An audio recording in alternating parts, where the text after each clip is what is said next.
WeInfuse Podcast, episode number 32. Welcome to the WeInfuse Podcast. My name is Dylan McCabe, and in every episode, we give you a seat at the table as we interview owners and key industry leaders in the infusion space so that you can take your own practice to the next level.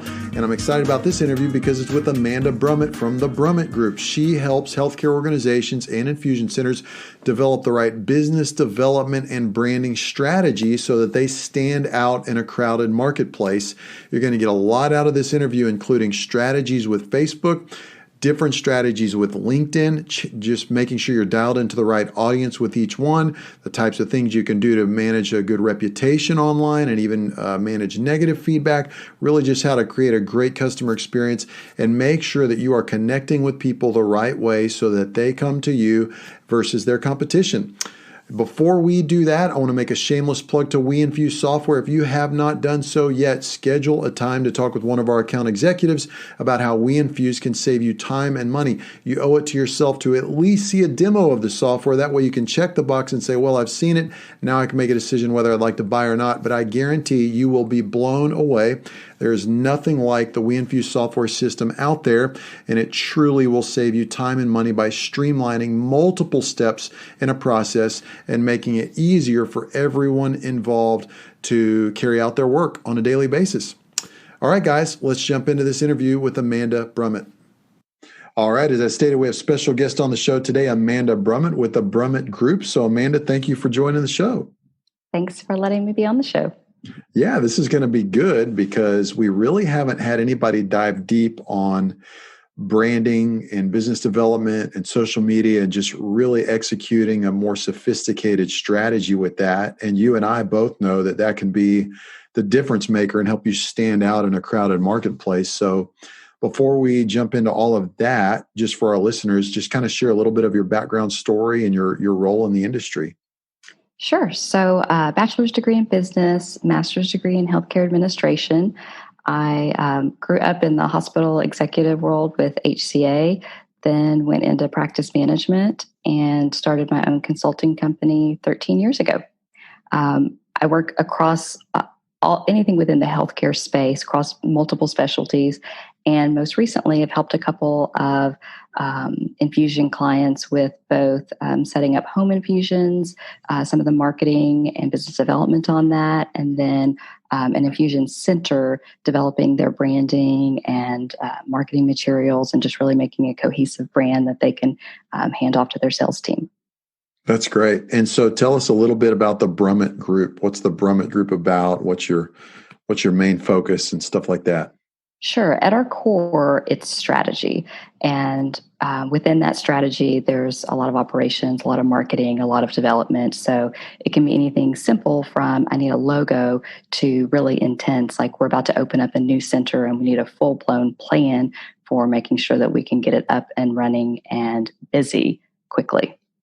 Oh, that's great. And that's something that a lot of people, when they're doing research, especially opening an infusion center, starting from the ground up, after they get past what's my target market, my target audience, is this a good place, geographically speaking, and that's where they really start scratching their head is, okay, what's our go-to-market strategy now that we know we're going to build this thing out? And after they think through making strategic relationships with providers, it's like, well, how do we let patients know we're here? So Right. That's what we're going to get into. So let's talk about that. Let's talk about business development, branding. What are some of the keys to branding success for infusion centers that you see need to be implemented? Somebody in your situation, you can quickly see on the outside looking in where there's big gaps, where there's big weaknesses. So what are some of the things you see as keys to branding success? Sure. Well, for an infusion center, you have a few different customer sets. You've got the physicians, you've got patients, you've got people in between hospitals. So I think it's really important that they have a really broad online footprint, and it needs to all be consistent. And that needs to be across LinkedIn and Google My Business for more of your business customers. But then they also need to be on the softer side with Facebook, Yelp, places like that. They need to really have a consistent story about what their center is, why they're unique, why patients and physicians should choose them. And then that story needs to be told on those various platforms each one tailored to the audience. So for LinkedIn, they need to have a great LinkedIn company page with lots of information that rheumatologists and gastroenterologists and oncologists would go and look at, and things that would be of interest to them. On Facebook, they can make that more direct to consumer, more about some of the different products that they provide, different ways that they improve that patient experience. And then they should pick one platform. I like Instagram for this, to have sort of a behind the scenes of who our center is. And that's where you talk about your employees, talk about your customers, and really let people sort of see behind the veil of the center. And at the end of the day, all of those platforms, they need to be consistent. They need to have your hours. They need to have your right address. They need to have all the correct information so that when people are looking for you, they can find you. And most importantly, so when a patient gets in their car and is getting ready to come to your center for the first time, whether they go to Google Maps or Waze or MapQuest, they find you, and they find you the first time. That's good. Yeah, you make it easy, right? And so let's break those apart. Let's talk about those two different groups. I see something a lot on LinkedIn, and I just kind of shake my head with a background in online marketing and stuff like that, because I see a lot of posts by infusion centers on LinkedIn, and it's targeting the patient. Like, come sit in our comfy chair and get your privacy and stuff like that. And I'm thinking, man, a lot of your patients aren't even on LinkedIn. Right. So what would you do if you had a customer that was doing a lot of that? What would be the advice you would give to them? Well, so I would flip some of that direct to consumer stuff to Twitter, Facebook, Instagram, something like that.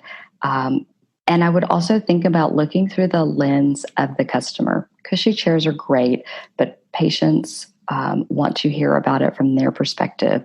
So I'm thinking about what's going to make it best for them, what's going to make easiest for their life, why they would choose you, but from their perspective, not yours. Specifically on LinkedIn, it's definitely a business crowd on there. I think you're going to have a lot of practice administrators, office managers, discharge planners, hospital C-suite, some physicians too.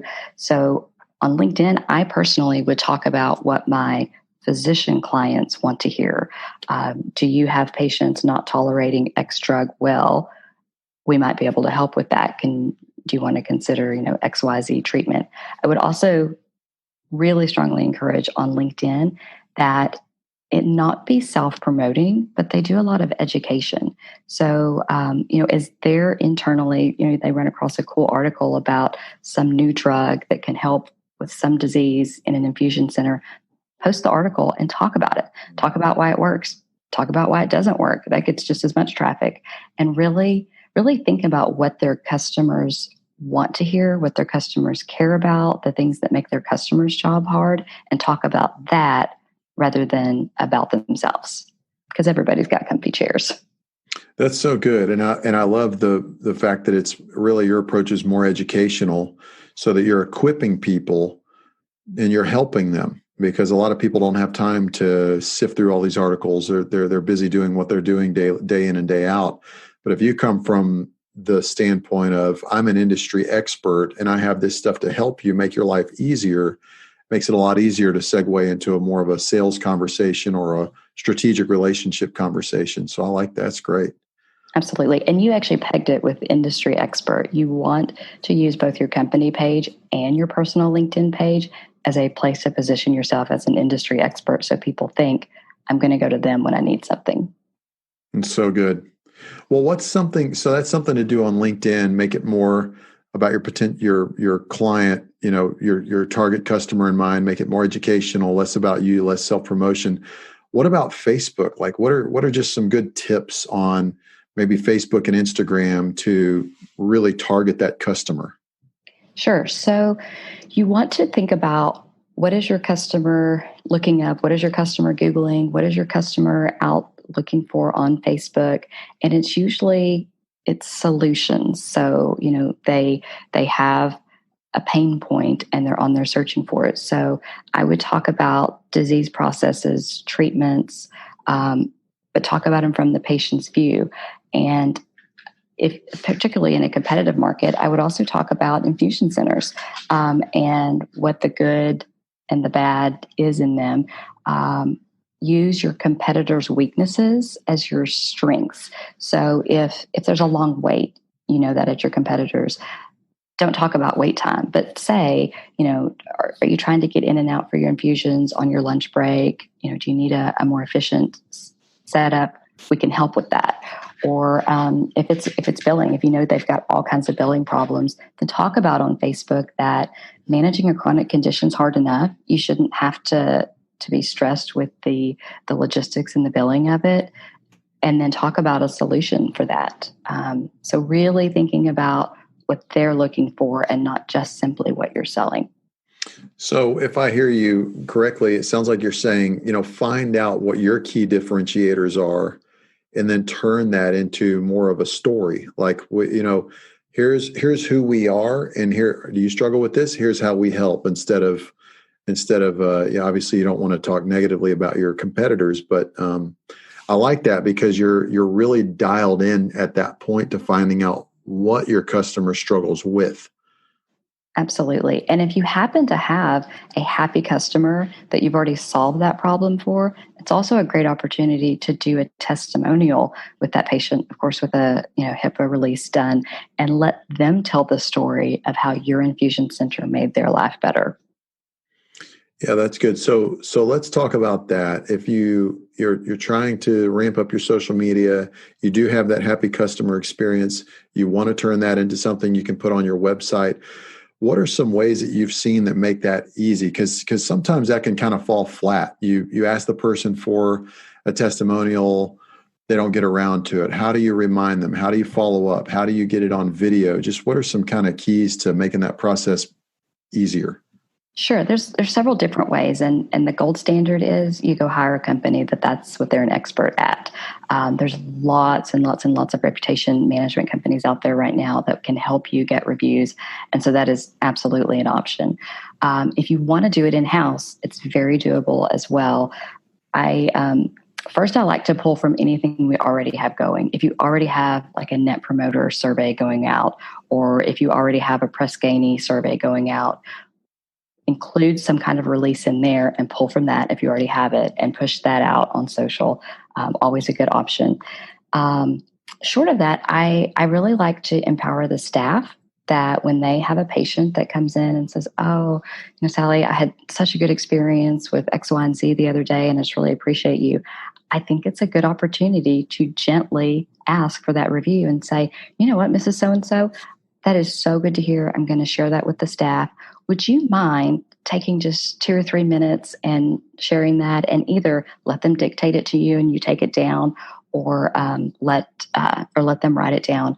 The forms are simple and easy, and if anybody needs one, they're welcome to email me and I can shoot them over the template that we use. You should always have those ready.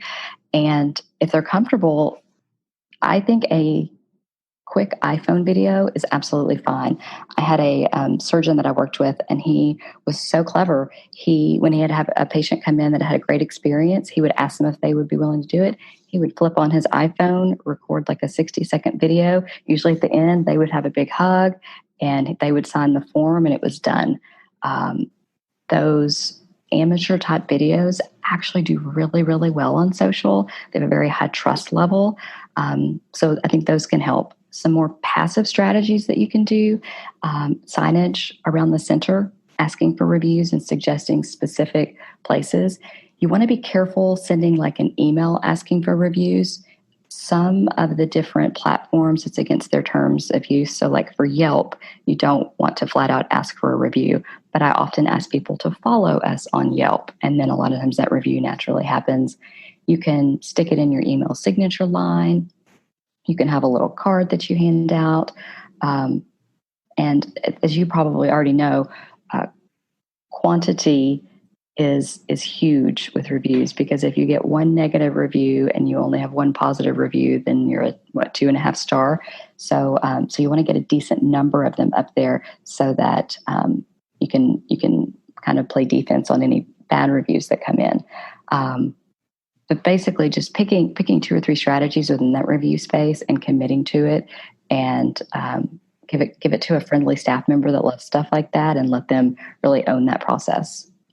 That's great. I love what you said there at the very end. Give it to a friendly staff member and let them own that process, because at the end of the day, it doesn't matter how kind you are or how great your service is. If you don't make it a part of your standard process, it's not going to work, or it's just going to fall flat after a few weeks. So I just think that's great for our listeners, that you need to have a customer feedback strategy in place. And it's not just about getting reviews. I know with my experience with online marketing, it's not just about getting reviews. It's really about initiating feedback. Because let's say you have a situation where the customer had a negative experience, but they're not going to say anything until they walk out the door and get on Google. You want to ask for that feedback up front and say, hey, we want to offer world-class customer service, but if there's anything we did that would prevent you from giving us a 5-star review, will you please let us know? We want to do better. Yeah, well, actually, I'm pretty peeved that I called up here 3 times and I couldn't get through, and da-da-da-da. Well, all of a sudden, you turn that negative feedback after talking and showing that person you care into a positive review. Absolutely. So that's something that we learned, is that, as much as we want a positive review, even more than that, we just want to initiate feedback and get the conversation going and manage it and then market it. Yes, I totally agree. And I would say that if one patient has that experience, there are probably others that have it as well that haven't shared it. So it's an awesome opportunity to improve your patient experience. That's good. So when you come in and you work with these different healthcare companies, what's something you see that they just tend to miss over and over and over again, that it's easy for you to see because you're an expert in this space, and you have to come in and say, hey guys, this is one of the most pivotal things you need to get? So a couple different things. One is looking at marketing again from their view and not putting on their patient hat or their physician hat. So really pivoting into their customer's view is one. Another would definitely be not being consistent, having too many different strategies, and not, let's pick 3 strategies and let's do it, and let's get metrics and let's see how it's happening and change our strategies as we go based on that feedback from the metrics. So that's a big one. And then really just not managing that entire reputation across the continuum, having platforms out there that they may have bad information on, they may have inaccurate information. I find setting up a Google alert is a great way to avoid that one. So yeah, those are some of the ones that I'd see pretty often. Okay, so let's talk about that, because some of our listeners may have never set up a Google alert. What is that, and why would you do that? Yeah, so everybody needs a Google alert, whether they're running an infusion center or not. It's super simple. You literally open a browser and type in Google alert, and it'll give you all the instructions. You are using a string of characters to get an alert anytime anything comes out online about it. So for us, obviously, we use it for all of our customers. And if I was doing it for WeInfuse, I would have WeInfuse is one word, WeInfuse is 2 words in quotes. I would have all of the main people's names included in there, and they're all separate alerts, because if anything ever pops up, good or bad, about WeInfuse, I want to know about it first. For for the actual infusion centers, I would also add some strings of words for things that you don't want, like bad experience, or overpriced, or any of those kind of key words that would alert you that something's wrong. I always like to run alerts on those. And then personally, for anybody, I always run them on myself. I run them on my kids, because you want to know what's going on. So if nobody hears anything else today, set up a Google alert on your own name, and I promise you'll be glad you did. That's funny. I bet there's going to be so many people doing that after they listen to this. So then what do you do with it, though? Let's say you set up a Google alert for Infusion Center, and what do you do with it? What's the purpose behind that? Yeah, so 2 different purposes. One is identifying anything out there that is just inaccurate about your center, like maybe an old location, maybe a provider that has moved on, anything like that. As you get those alerts and you see that information, you take it and you update it and you claim those profiles and make it all right. Secondarily, my thing is, I want to be part of the conversation. I don't want to be the conversation. So when people are talking about your brand online, you want to know. And if it's positive, then you want to share that. If it's negative, to your point earlier, you want to jump in and find out what happened, see if you can reach resolution with that person, go back and do some training on it, and just really use those as an opportunity to know what's going on. In particular, I had one a few years ago where there was a pretty ugly legal battle going on. And so we started using certain keywords around that so that if anything came up, we would know about it quickly. So Google's a good one. Google won't get you on all the platforms. Another one that I do specific for reviews is Yelp. They have an alert system that you can set up, but yeah, really just getting that information in and using it as a way to make sure that your online reputation is accurate. That's good. Yeah, and so Google mainly pulls from the Google world, right? Website links and stuff like that. It's not going to tell you if somebody mentioned your infusion center in a Facebook group or something like that. But there is software out there for that. Yes. For people that want to take it to the next level, and you have to pay for it, but there is software out there like that. But I think that's great. I actually don't have any Google alerts set up. So now you've scared me into setting one up on myself at the very least. That's really good. So when you go to work with a client and they've got a Facebook page up and they've got that person on staff that's excited and wants to get things going and they want to start creating posts for Facebook, what do you recommend about, is there a mix? Is it mostly video? Is it blog posts that you curate from other websites?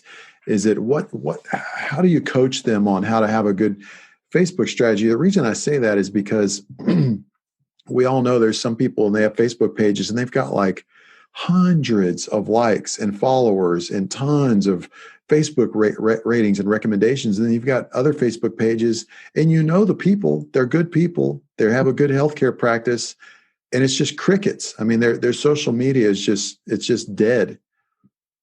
Yeah. So one is to actually post and be consistent. If I go look up a brand and they haven't posted since June of 2018, I question whether or not they went out of business or if they don't care. So consistently posting, and even if consistent for your center means once a week, I'd like you to post more often than that, but once a week, is okay. Even once a month, if it's, something that's the best you can commit to.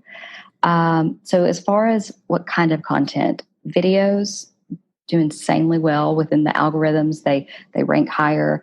Most consumers would prefer to watch a video than to read it in like an article. So videos, particularly with captions, if you can do that, are good.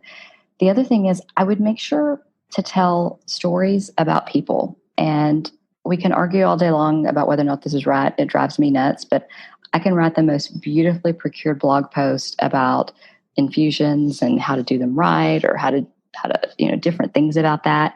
And it will get, maybe 10 likes.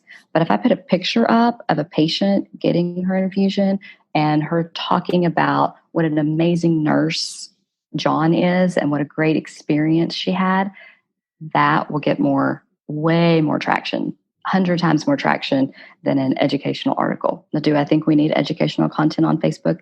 Absolutely. By all means, build that in there. But it can't all be educational. A lot of it needs to be about patients, about people, about things in the community. And pictures are key. I find that people are just inherently nosy, and they are going to go click on an article about a person before they're going to click on something that they need to read about their rheumatoid arthritis. And then I would also make sure to vary the content to your different audiences. So again, I would think Facebook is mostly patients, but you're going to have physician offices on there sometimes and things like that. So sort of having your content strategy that's variable on that. And I would also make sure whoever's doing it is really committed to it and either schedules it all ahead of time, which is one of the beauties of Facebook. That's how we do it. We sit down at the beginning of the month and schedule it all out. Or if they want it to be more on the fly, that it's something that they put on their calendar, and every Tuesday, Thursday, and Friday, they've got time to schedule it so that it's on there and that it's consistent.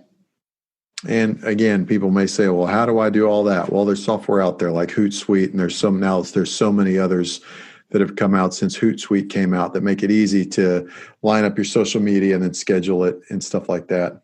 Absolutely. And I like Facebook's organic scheduling. We build our schedule for the whole year, our basic topics. And then on that first week of the month, we sit down and just crank it out. And a normal Facebook account where we're posting 3-4 times a day, I can knock it out in 1 hour because you're just in the mode and you're getting through all of them. So I would definitely encourage that, with the one exception that currently with the pandemic going on and some of the social things that we've had going on, I have for the first time in my life had to really pay very closely attention to things that we had pre-scheduled, because there were things that we scheduled on a Monday and by Thursday were now insensitive. So just keep an eye on that if you're scheduling far ahead. Yeah, well, I feel like it's hard to walk out the door without offending somebody these days, but it definitely takes good strategy in place for that. Yes. Well, we could continue talking about branding and strategy to tell your story and to engage with people in a special way. We could talk about this for hours. But if you were to distill it all down and wanted to make sure somebody didn't miss the main thing, what's the main thing that you would want to give as a parting piece of advice? Be consistent and have your name out there accurately across multiple platforms, and don't let it be something that you're going to get to next week or next month. Either hire somebody to do it, empower somebody on your team to do it, or sit down and do it yourself, and pick 3, 4, 5 platforms and just knock it out. That's good. Be consistent, be focused, follow one course until success. That's how I break down the word focus into an acronym. Yes. Well, there's definitely some people listening to this that are thinking, okay, that all sounds great, but I just want to hire somebody like Amanda. So how can people get in touch with you if they want to talk with you further about how to do all this stuff? Sure. Yeah. So I'm happy to help people officially. I'm also more than happy to just hop on a call with someone and give them ideas so that they can do it all internally. Our website is brummittgroup.com, BRUMMITT group.com, or our phone number is 214-295-6130.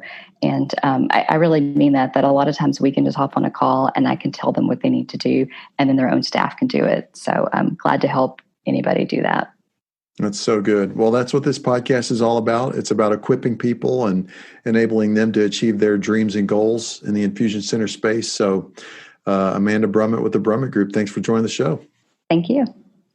All right, great interview with Amanda Brummitt. I love how she's just so calm and cool and collected, and you can tell she really knows her stuff when it comes to helping healthcare organizations take their branding and their development side to the next level. And I really like what she said about stay consistent. Make sure you have consistency in your posting, whether it's on LinkedIn or Facebook or both. Make sure your message is consistent. Make sure the amount of posting you do is consistent. It's consistency is key when it comes to content marketing with your business. So great stuff there. If you want to learn more about her and contact her, she's available on LinkedIn. We'll put her LinkedIn, her link to her LinkedIn in our show notes here for the podcast. We will also include a link to her website as well if you want to follow up with her. And guys, if this has been helpful to you, please take a minute to rate and review the podcast on iTunes. It really helps us get the word out. Okay, guys, this is Dylan McCabe with the WeInfuse podcast, and I will catch you in the next episode.